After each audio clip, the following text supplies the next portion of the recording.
ನಾನು ಅಪ್ಲೋಡ್ ಮಾಡೋ ಎಲ್ಲ ವೀಡಿಯೋಗಳನ್ನು ಮೊದಲು ನೋಡೋದಕ್ಕೆ SPK ಕನ್ನಡ ಚಾನಲ್ನ ಸಬ್ಸ್ಕ್ರೈಬ್ ಮಾಡಿಕೊಂಡು ಅದರ ಪಕ್ಕ ಇರೋ ಬೆಲ್ ಐಕನ್ನ ಆನ್ ಮಾಡ್ಕೊಳ್ಳಿ. ಇದರಿಂದ ನಾನು ಯಾವುದೇ ವೀಡಿಯೋ ಅಪ್ಲೋಡ್ ಮಾಡೋದ್ರ ನೋಟಿಫಿಕೇಷನ್ ನಿಮಗೆ ಸಿಗುತ್ತೆ. ಹಾಯ್ ಹಲೋ ಎಲ್ರಿಗೂ ನಮಸ್ಕಾರ. SPK ಕನ್ನಡ ಯೂಟ್ಯೂಬ್ ಚಾನಲ್ಗೆ ನಿಮಗೆ ಸ್ವಾಗತ.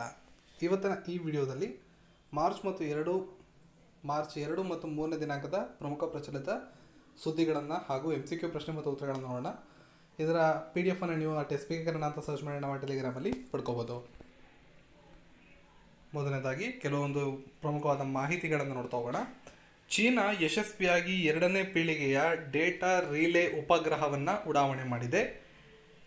ಟ್ಯಾಲಿಯನ್ 201 ಉಪಗ್ರಹವನ್ನು Long March 3B carrier rocket Xichang satellite launch ಸೆಂಟರ್ನಿಂದ ಉಡಾವಣೆ ಮಾಡಿದೆ.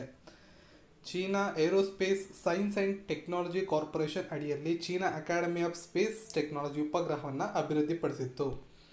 ಏಪ್ರಿಲ್ 2008ರಲ್ಲಿ ಚೀನಾ ತನ್ನ ಮೊದಲ ಡೇಟಾ ರಿಲೇ ಉಪಗ್ರಹ ಟೆಹಲಿಯಾನ್ 101 ಉಡಾವಣೆ ಮಾಡಿತ್ತು. ಸೊ ಚೀನಾದ ಬಗ್ಗೆ ಹೇಳಬೇಕು ಅಂದರೆ ಬೀಜಿಂಗ್ ಇದರ ಕ್ಯಾಪಿಟಲ್, ರೆನ್ಸಿಬಿ ಕರೆನ್ಸಿ, ಕ್ಸಿ ಜಿನ್ಪಿಂಗ್ ಈಗ ಅದರ ಅಧ್ಯಕ್ಷರು.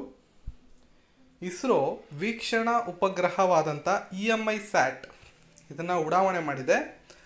ಉಡಾವಣಾ ವಾಹನ ಆದಂತಹ PSLV C-45 ಇಸಾಟ್ ಸಾಗಿಸುವಂತಹ ವಾಹನದ ಮೂಲಕ ಶ್ರೀಹರಿಕೋಟಾದ ಸತೀಶ್ ಧವನ್ ಸ್ಪೇಸ್ ಸೆಂಟರ್ನಿಂದ ಇದನ್ನು ಉಡಾವಣೆ ಮಾಡಿದ್ದಾರೆ.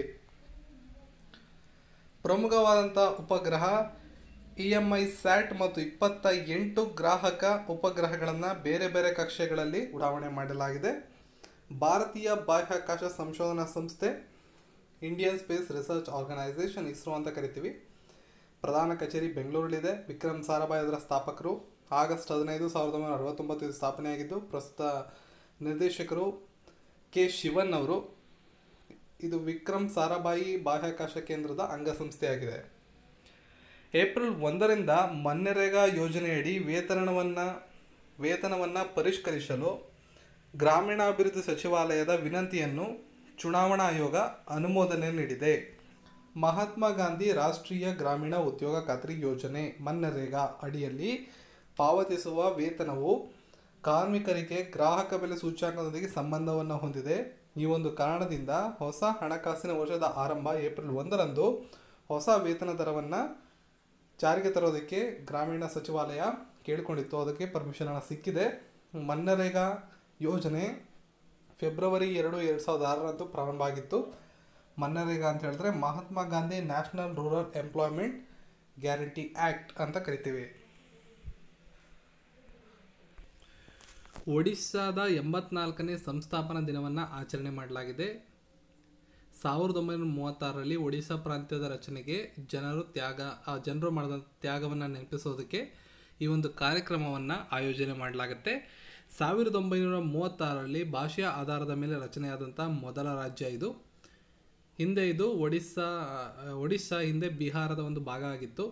ಪ್ರಸ್ತುತವಾಗಿ ಒಡಿಸ್ಸಾದ ಗವರ್ನರ್ ಆಗಿ ಗಣೇಶ್ ಲಾಲ್ ಅವರಿದ್ದಾರೆ. ರಾಜಧಾನಿ ಭುವನೇಶ್ವರ. ಮುಖ್ಯಮಂತ್ರಿಗಳು ನವೀನ್ ಪಟ್ನಾಯಕ್. ಲೋಕಸಭಾ ಸ್ಥಾನಗಳು 21, ರಾಜ್ಯಸಭಾ ಸ್ಥಾನಗಳು 11. ಪಾಕಿಸ್ತಾನಕ್ಕೆ ಹೊಸ ವಿದೇಶಾಂಗ ಕಾರ್ಯದರ್ಶಿಯಾಗಿ ಸೋಹೆಲ್ ಮೊಹಮ್ಮದ್ ನೇಮಕಗೊಂಡಿದ್ದಾರೆ. ಪ್ರಸ್ತುತ ಪಾಕ್ ವಿದೇಶಾಂಗ ಕಾರ್ಯದರ್ಶಿಯಾಗಿರುವ ತೆಹಿನ್ನಾ ಜುಂಜುವಾ ಅವರು ಏಪ್ರಿಲ್ 16ಕ್ಕೆ ನಿವೃತ್ತರಾಗ್ತಾರೆ. ಅವರ ಸ್ಥಾನಕ್ಕೆ ಸೋಹಿಲ್ ಮೊಹಮ್ಮದ್ ಅವರು ಬಂದಿದ್ದಾರೆ. ಪಾಕಿಸ್ತಾನದ ಕರೆನ್ಸಿ ಪಾಕಿಸ್ತಾನಿ ರೂಪಾಯಿ ಆಗಿರುತ್ತೆ. ಅಲ್ಲಿಯ ರಾಜಧಾನಿ ಇಸ್ಲಾಮಾಬಾದ್. ಪ್ರಧಾನಮಂತ್ರಿ ಇಮ್ರಾನ್ ಖಾನ್. ಅಧ್ಯಕ್ಷರು ಆರಿಫ್ ಅಲ್ವಿ. ವಿಜಯ್ ಚಂದೋಕ್ ICICIನ ಸೆಕ್ಯೂರಿಟಿ ಮುಖ್ಯಸ್ಥರಾಗಿದ್ದಾರೆ. ನಿನ್ನೆ ವಿಡಿಯೋದಲ್ಲಿ ಇದ್ರ ಬಗ್ಗೆ ನಾನು ಸಂಪೂರ್ಣ ಮಾಹಿತಿಯನ್ನು ನಿಮಗೆ ತಿಳಿಸಿದ್ದೀನಿ. ICICI ಸೆಕ್ಯೂರಿಟಿ ಹೆಚ್ಚುವರಿ ನಿರ್ದೇಶಕರಾಗಿ ಮತ್ತು ಕಂಪನಿಯ ವ್ಯವಸ್ಥಾಪಕ ನಿರ್ದೇಶಕರು ಆಗಿ ವಿಜಯ್ ಚಂದೋಕ್ ಅವ್ರನ್ನ ನೇಮಕ ಮಾಡಲಾಗಿದೆ. ICICIನ ಕೇಂದ್ರ ಕಚೇರಿ ಮುಂಬೈಯಲ್ಲಿ ಕಂಡುಬರುತ್ತೆ. ಭಾರತದ ಕೈಗಾರಿಕಾ ಕ್ರೆಡಿಟ್ ಮತ್ತು ಹೂಡಿಕೆ ನಿಗಮ ಇದರ ಸ್ಥಾಪಕ ಸಂಸ್ಥೆ. 1994 ಜೂನ್ನಲ್ಲಿ ವಡೋದರದಲ್ಲಿ ಇದನ್ನು ಸ್ಥಾಪನೆ ಮಾಡಲಾಯಿತು. ಏರ್ ಮಾರ್ಷಲ್ NS ಧಿಲ್ಲನ್ ಹೊಸ ಸ್ಟ್ರಾಟಜಿಕ್ ಫೋರ್ಸಸ್ ಕಮಾಂಡರ್ ಮುಖ್ಯಸ್ಥರಾಗಿ ನೇಮಕಗೊಂಡಿದ್ದಾರೆ. ದೇಶದ ಕಾರ್ಯತಂತ್ರದ ಪರಮಾಣು ಶಸ್ತ್ರಾಸ್ತ್ರಗಳನ್ನು ನೋಡಿಕೊಳ್ಳುವಲ್ಲಿ ಸ್ಟ್ರಾಟಜಿಕ್ ಫೋರ್ಸಸ್ ಕಮಾಂಡ್ ಕಾರ್ಯನಿರ್ವಹಿಸುತ್ತದೆ. ಪ್ರಧಾನಿ ನರೇಂದ್ರ ಮೋದಿ ನೇತೃತ್ವದ ಭಾರತದ ಪರಮಾಣು ಕಮಾಂಡ್ ಅಧಿಕಾರದ ಭಾಗವಾಗಿರುತ್ತದೆ. ಸೊ ಇದಕ್ಕೆ ಭಾರತದ ಪ್ರಧಾನಿಗಳು ನೇತೃತ್ವವನ್ನು ವಹಿಸ್ಕೊಂಡಿರ್ತಾರೆ. ಅಟಲ್ ಬಿಹಾರಿ ವಾಜಪೇಯಿ ಸರ್ಕಾರ 2003 ಜನವರಿ 4ರಂದು ಏರ್ ಮಾರ್ಷಲ್ ತೇಜ್ ಮೋಹನ್ ಅಸ್ತಾನಾ ಅವರ ನೇತೃತ್ವದಲ್ಲಿ ಮೊದಲ ಕಮಾಂಡರ್ ಇನ್ ಚೀಫ್ ಆಗಿ ಇವರು ನೇಮಕಗೊಂಡರು. ಅಂದರೆ ಅಟಲ್ ಬಿಹಾರಿ ವಾಜಪೇಯಿ ಸರ್ಕಾರ ಇದ್ದಂಥ ಕಾಲದಲ್ಲಿ ಮೊಟ್ಟ ಮೊದಲ ಕಮಾಂಡರ್ ಇನ್ ಚೀಫನ್ನು ಆಯ್ಕೆ ಮಾಡಲಾಗಿದ್ದು. ಇದಕ್ಕೆ ಸ್ಥಾಪನೆಯಾಗಿದ್ದು ಇದು 4 ಜನವರಿ 2003ರಲ್ಲಿ ಭಾರತೀಯ ಸಶಸ್ತ್ರ ಪಡೆಗಳ ಅಡಿಯಲ್ಲಿ ಇದು ಕಂಡುಬರುತ್ತದೆ. ಬಹ್ರೇನ್ ಗ್ರ್ಯಾಂಡ್ ಪ್ರಿಕ್ಸ್ ಅನ್ನು ಹ್ಯಾಮಿಲ್ಟನ್ ಗೆದ್ದುಕೊಂಡಿದ್ದಾರೆ. ಬಹ್ರೇನ್ನಲ್ಲಿ ನಡೆದಂಥ ಗ್ರ್ಯಾಂಡ್ ಪ್ರಿಕ್ಸ್ನ ಫಾರ್ಮುಲಾ 1 ರೇಸ್ ಚಾಂಪಿಯನ್ಶಿಪ್ಪನ್ನು ಇವರು ಗೆದ್ದುಕೊಂಡಿದ್ದಾರೆ. 2004 ಏಪ್ರಿಲ್ 4ರಂದು ಮೊದಲ ರೇಸ್ ನಡೆದಿತ್ತು. ಈ ಸಲ ಹ್ಯಾಮಿಲ್ಟನ್ ಅವರು ಈ ಪದಕವನ್ನು ಗೆದ್ದುಕೊಂಡಿದ್ದಾರೆ. ರೋಜರ್ ಫೆಡರರ್ ಅವರು ಮಿಯಾಮಿ ಓಪನ್ ಟೆನ್ನಿಸ್ ಟೂರ್ನಮೆಂಟನ್ನು ಗೆದ್ದುಕೊಂಡಿದ್ದಾರೆ. ಈ ಒಂದು ಟೂರ್ನಮೆಂಟ್ನ ಗೆಲ್ಲೋ ಮೂಲಕ ವೃತ್ತಿ ಜೀವನದ 101ನೇ ಪುರಸ್ಕಾರ ಅವರು ಪಡ್ಕೊಂಡಿದ್ದಾರೆ. ಮಿಯಾಮಿ ಟೂರ್ನಮೆಂಟ್ನಲ್ಲಿ 4ನೇ ಪುರಸ್ಕಾರ, ಅಂದರೆ 4 ಬಾರಿ ಇಲ್ಲಿವರೆಗೆ ಮಿಯಾಮಿ ಟೂರ್ನಮೆಂಟಲ್ಲಿ ಅವರು ಪ್ರಶಸ್ತಿಯನ್ನು ಗೆದ್ದಿದ್ದಾರೆ. ಅಲ್ಜೇರಿಯಾ ದೇಶದ ಅಧ್ಯಕ್ಷರಾದಂತಹ ಬೌಟ್ಲೆಫ್ಲಿಕಾ ಅವರು ತಮ್ಮ ಅವಧಿ ಮುಗಿಯೋದಕ್ಕೂ ಮುಂಚೆನೇ ಅವರ ಸ್ಥಾನಕ್ಕೆ ರಾಜೀನಾಮೆಯನ್ನು ನೀಡಿದ್ದಾರೆ. 2013ರಲ್ಲಿ ಅವರು ಪಾರ್ಶ್ವವಾಯುವಿನಿಂದ ಬಳಲ್ತಾ ಇದ್ರು. ಆ ನಂತರ ಅವರು ಸಾರ್ವಜನಿಕವಾಗಿ ಕಾಣಿಸ್ಕೊಂಡಿರಲಿಲ್ಲ. ಹಾಗಾಗಿ ಅವಧಿಗೂ ಮುಂಚೆ ಅವರು ರಾಜೀನಾಮೆಯನ್ನು ನೀಡಿದ್ದಾರೆ. ಈಗ ಈ ಒಂದು ಅಲ್ಜೇರಿಯಾದ ರಾಜಧಾನಿ ಅಲ್ಜಿಸ್ ಮತ್ತು ಅಲ್ಜೇರಿಯಾ ದಿನಾರ್ ಅಲ್ಲಿಯ ಕರೆನ್ಸಿ. ಕಂದಮಾಲ್ ಹಲ್ದಿ ಇದಕ್ಕೆ GI ಟ್ಯಾಗ್ ಸಿಕ್ಕಿದೆ. GI ಅಂತ ಹೇಳಿದ್ರೆ ಜಿಯೋಗ್ರಫಿಕಲ್ ಇಂಡಿಕೇಶನ್, ಭೌಗೋಳಿಕ ಸೂಚಕ ದೊರೆತಿದೆ. ಮೂಲತಃ ಕಂದಮಲ್ನಲ್ಲಿ ಬುಡಕಟ್ಟು ಜನರಿಂದ ಬೆಳೆದ ಕಂದಮಲ್ ಅರಿಶಿನ ಔಷಧೀಯ ಗುಣಗಳಿಂದ ಹೆಸರುವಾಸಿಯಾಗಿದೆ. ಇದನ್ನು ಬೆಳೆಯೋದಕ್ಕೆ ಸುಮಾರು 60,000ಕ್ಕಿಂತ ಹೆಚ್ಚು ಕುಟುಂಬಗಳು ಇದನ್ನು ವೃತ್ತಿಯಾಗಿ ಮಾಡಿಕೊಂಡಿವೆ. ಕಂದಮಲ್ ಹಳದಿ ಬಣ್ಣವು ಗೋಲ್ಡನ್ ಹಳದಿ ಬಣ್ಣವನ್ನು ಹೊಂದಿರುತ್ತೆ. ಅದರಿಂದ ಇತರ ಪ್ರಭೇದಗಳಿಂದ ಇದನ್ನು ಪ್ರತ್ಯೇಕ ಮಾಡಬಹುದು. ICICIನ ಮುಖ್ಯ ಕಾರ್ಯನಿರ್ವಾಹಕರಾಗಿ ಸಾವ್ನಿ ಅವರು ಅಧಿಕಾರವನ್ನು ವಹಿಸ್ಕೊಂಡಿದ್ದಾರೆ. ಡೇವಿಡ್ ರಿಚರ್ಡ್ಸನ್ ಜೊತೆಯಲ್ಲಿ ಅವರು ಮುಖ್ಯ ಕಾರ್ಯನಿರ್ವಾಹಕರಾಗಿ ಕಳೆದ 6 ವಾರಗಳಿಂದ ಕೆಲಸವನ್ನು ಮಾಡ್ತಾಯಿದ್ರು.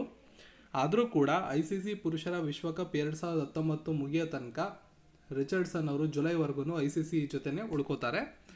ಈ ICC ಪುರುಷರ ವಿಶ್ವಕಪ್ 2019 ಆತಿಥ್ಯ ವಹಿಸ್ತಾ ಇರೋ ರಾಷ್ಟ್ರ ಇಂಗ್ಲೆಂಡ್, ವೇಲ್ಸಲ್ಲಿ.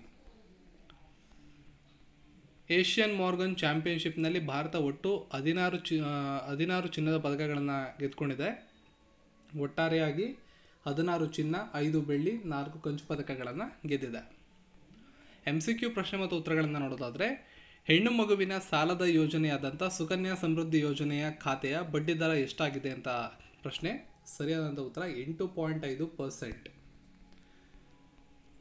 2019-20 ಹಣಕಾಸು ವರ್ಷ ಏಪ್ರಿಲ್ ಮತ್ತು ಜೂನ್ ತ್ರೈಮಾಸಿಕದಲ್ಲಿ ಸಾರ್ವಜನಿಕ ಪ್ರಾವಿಡೆಂಟ್ ಫಂಡ್ ಮತ್ತು ರಾಷ್ಟ್ರೀಯ ಉಳಿತಾಯ ಸರ್ಟಿಫಿಕೇಟ್ ಸೇರಿದಂತೆ ಸಣ್ಣ ಉಳಿತಾಯ ಯೋಜನೆಗಳ ಮೇಲಿನ ಬಡ್ಡಿದರವನ್ನು ಸರ್ಕಾರ ಬದಲಾವಣೆ ಮಾಡಿಲ್ಲ, ಇದನ್ನು ಕಂಟಿನ್ಯೂ ಮಾಡಿದೆ.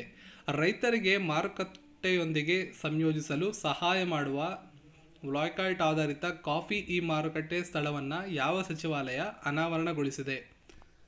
ಸರಿಯಾದಂಥ ಉತ್ತರ ವಾಣಿಜ್ಯ ಸಚಿವಾಲಯ. ಸರಕುಗಳಿಗೆ ನ್ಯಾಯಯುತ ಬೆಲೆಗಳ ಬಗ್ಗೆ ಅರಿವು ಮೂಡಿಸೋದಕ್ಕೆ ರೈತರಿಗೆ ಮಾರುಕಟ್ಟೆಗಳೊಂದಿಗೆ ಸಂಯೋಜಿಸಲು ಸಹಾಯ ಮಾಡುವ ಸಲುವಾಗಿ ಈ ಮಾರ್ಕೆಟಿಂಗನ್ನು ವಾಣಿಜ್ಯ ಸಚಿವಾಲಯ ಅನಾವರಣ ಮಾಡಿದೆ. ಜೊತೆಗೆ ರೈತರ ಆದಾಯ ದ್ವಿಗುಣಗೊಳ್ಳುವಂತಹ ಲಕ್ಷಣಗಳು ಇದರಿಂದ ಇದೆ. ಹಿತಾಚಿ ಪಾವತಿ ಸೇವೆಗಳ ಹೊಸ ವ್ಯವಸ್ಥಾಪಕ ನಿರ್ದೇಶಕರಾಗಿ ಯಾರು ನೇಮಕಗೊಂಡಿದ್ದಾರೆ? ಸರಿಯಾದ ಉತ್ತರ ರುಸ್ತಮ್ ಇರಾನಿ ಅವರು ನೇಮಕಗೊಂಡಿದ್ದಾರೆ. ಜಪಾನ್ನ ಒಸಾಕ ರೈಲು ನಿಲ್ದಾಣದಲ್ಲಿ ಸ್ಥಾಪಿಸಲಾದ ಏಷ್ಯಾದಲ್ಲೇ ಅತಿದೊಡ್ಡ ವಿದ್ಯುತ್ ಸಂಗ್ರಹಣಾ ವ್ಯವಸ್ಥೆಯನ್ನು ಯಾವ ಆಟೋಮೇಟಿವ್ ಕಂಪನಿ ಅಭಿವೃದ್ಧಿಪಡಿಸಿದೆ? ಸರಿಯಾದಂಥ ಉತ್ತರ ಆಪ್ಷನ್ 2 ಟೆಸ್ಲಾ. ಭಯೋತ್ಪಾದಕ ಹಣಕಾಸು ನಿಗ್ರಹವನ್ನು ಎದುರಿಸಲು ಯಾವ ಅಂತಾರಾಷ್ಟ್ರೀಯ ಸಂಘಟನೆ ನಿರ್ಣಯವನ್ನು ಜಾರಿಗೊಳಿಸಿದೆ? ಸರಿಯಾದ ಉತ್ತರ UNSC. ಇದ್ರ ಬಗ್ಗೆ ನಾನು ಕಳೆದ ವಿಡಿಯೋದಲ್ಲಿ ನಿಮಗೆ ಹೇಳಿದ್ದೀನಿ. ಭಯೋತ್ಪಾದನೆಯ ವಿರುದ್ಧ ಹಣಕಾಸು ಒದಗಿಸುವಂಥ ವಿರುದ್ಧ ಕಾನೂನುಗಳನ್ನು ಜಾರಿಗೆ ತರಬೇಕು ಅಂತ ಹೇಳಿ ವಿಶ್ವಸಂಸ್ಥೆಯ ಭದ್ರತಾ ಮಂಡಳಿ ತನ್ನ ಆದೇಶವನ್ನು ಇತ್ತೀಚೆಗೆ ನೀಡಿದೆ.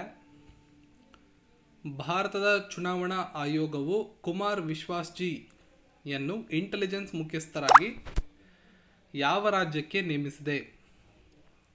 ಸರಿಯಾದಂಥ ಉತ್ತರ option Andhra Pradesh. Option C Andhra Pradesh. 5G ವ್ಯಾಪ್ತಿಯೊಂದಿಗೆ ವಿಶ್ವದ ಮೊದಲ ಜಿಲ್ಲೆ ಎಂದು ಯಾವ ಜಿಲ್ಲೆ ಹೇಳಿಕೊಂಡಿದೆ ಅಥವಾ ಗುರುತಿಸಲ್ಪಟ್ಟಿದೆ? ಸರಿಯಾದ ಉತ್ತರ ಚೀನಾದ ಶಾಂಘೈ. 5G ಕವರೇಜ್ ಮತ್ತು ಬ್ರಾಡ್ಬ್ಯಾಂಡ್ ಗಿಗಾಬಿಟ್ ನೆಟ್ವರ್ಕನ್ನು ಹೊಂದಿರುವುದಾಗಿ ವಿಶ್ವದ ಮೊದಲ ಜಿಲ್ಲೆ ಅಂತ ಹೇಳಿ ಚೀನಾದ ಶಾಂಘೈ ಹೇಳಿಕೊಂಡಿದೆ. ಅಧಿಕೃತವಾಗಿ ಕನ್ಫರ್ಮ್ ಆಗಬೇಕು. ಜುಜಾನಾ ಕ್ಯಾಪುಟೋವಾ ಯಾವ ದೇಶದ ಮೊದಲ ಮಹಿಳಾ ಅಧ್ಯಕ್ಷೆಯಾಗಿ ಆಯ್ಕೆಯಾಗಿದ್ದಾರೆ? ಸ್ಲೋವಾಕಿಯಾದ ದೇಶದ ಮೊಟ್ಟ ಮೊದಲ ಮಹಿಳಾ ಅಧ್ಯಕ್ಷರಾಗಿ ಇವರು ಆಯ್ಕೆಯಾಗಿದ್ದಾರೆ. ಮತದಾನದ ಬೂತ್ಗಳಲ್ಲಿ ಯಾವ ರಾಜ್ಯವು ಬ್ರೈಲಿ ಎನೇಬಲ್ಡ್ ಬ್ಯಾಲೆಟ್ ಪೇಪರ್ಗಳನ್ನು ಇತ್ತೀಚೆಗೆ ಪರಿಚಯ ಮಾಡಲಾಗಿದೆ? ಸರಿಯಾದಂಥ ಉತ್ತರ Meghalaya. Option 1. Sultan Ajlan Shah cup 2019 ಗೆದ್ದಂಥ ದೇಶ ಯಾವುದು? ಸರಿಯಾದಂಥ ಉತ್ತರ ದಕ್ಷಿಣ ಕೊರಿಯಾ. ಭಾರತ ಮತ್ತು ದಕ್ಷಿಣ ಕೊರಿಯಾ ಫೈನಲ್ ತಲುಪಿದ್ವು. ಅದರಲ್ಲಿ ಕೊನೆ ಪಂದ್ಯದ ಅಂತಿಮ ಘಟ್ಟದಲ್ಲಿ ಪೆನಾಲ್ಟಿ ಶೂಟೌಟಲ್ಲಿ ದಕ್ಷಿಣ ಕೊರಿಯಾ ಭಾರತವನ್ನು ಸೋಲಿಸುವ ಮೂಲಕ ಪುರಸ್ಕಾರವನ್ನು ಕಿತ್ಕೊಂಡಿದೆ. ಇನ್ನು ವಿಶ್ವ ಆಟಿಸಮ್ ಡೇ ಅನ್ನು ಆಚರಣೆ ಮಾಡಲಾಗಿದೆ ಏಪ್ರಿಲ್ 2ನೇ ತಾರೀಕು. ಅದರ ಬಗ್ಗೆ ಮಾಹಿತಿಯನ್ನು ನೀವು ನೋಡ್ಕೋಬೋದು. ಆನುವಂಶಿಕವಾಗಿ ಅಥವಾ ನರಗಳ ದೋಷದಿಂದ ಬರುವ ಆಂಟಿಸಮ್ ಕಾಯಿಲೆ ಕುರಿತು ಜಾಗೃತಿ ಮೂಡಿಸಲು ವಿಶ್ವಸಂಸ್ಥೆಯು ಏಪ್ರಿಲ್ 2 ವರ್ಲ್ಡ್ ಆಂಟಿಸಮ್ ಡೇ ಅಂತ ಘೋಷಣೆ ಮಾಡಿದೆ. ಇದು ಏನು, ಯಾವ ರೀತಿ, ಈ ಆಂಟಿಸಮ್ ಅಂದರೆ ಏನು, ಅದರ ಲಕ್ಷಣಗಳೇನು, ಅದನ್ನು ಕಂಡು ಹಿಡಿದಿದ್ದಾಗೆ ಎಲ್ಲವನ್ನು ನೀವು ಇದರ PDF ಡೌನ್ಲೋಡ್ ಮಾಡಿಕೊಂಡು ಡೀಟೇಲ್ ಆಗಿ ಓದ್ಕೋಬೋದು. ಇದರ PDF ನಾನು ನಮ್ಮ ಟೆಲಿಗ್ರಾಮ್ ಅಪ್ಲಿಕೇಶನಲ್ಲಿ ನಮ್ಮ ಟೆಲಿಗ್ರಾಮ್ ಗ್ರೂಪಲ್ಲಿ ಅಪ್ಲೋಡ್ ಮಾಡ್ತೀನಿ. ನೀವು ಅಲ್ಲಿ ಹೋಗಿ ಓದ್ಕೋಬೋದು.